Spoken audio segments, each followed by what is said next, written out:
ఎంత దారుణం. సిక్కు మహిళ బ్రాహ్మణ క్షత్రియ మహిళలను ఇస్లాంలోకి మారిస్తే 15 లక్షలట. అదే ఓబీసీ మహిళలకు 10 నుండి 12 లక్షలంట.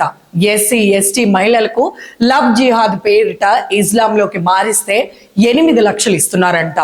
ఇదంతా ఎక్కడ అనుకుంటున్నారా?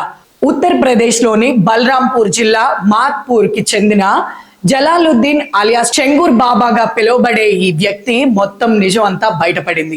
ఏకంగా ఒక కమాండ్ కంట్రోల్ సెంటర్ నే లవ్ జిహాద్ కోసం ఆపరేట్ చేస్తున్నాడంట. ఈ బాబా 40 ఇస్లామిక్ స్టేట్స్ తిరిగి అక్కడున్న మతోన్మాద సంస్థల దగ్గర నుంచి కొన్ని కోట్లు వసూలు చేస్తున్నాడంట. ప్రస్తుతం యూపీ పోలీసులు, NIA, ED, anti terrorism squad విచారిస్తుంది. లవ్ చేస్తున్నట్టు నటించి అమ్మాయిల్ని మోసం చేసి పెళ్లి చేసుకొని తర్వాత ఇస్లాంలోకి మార్చేస్తున్నారంట. ఏకంగా 100 కోట్ల పైగా లావాదేవీలు జరుగుతున్నట్లు సమాచారం.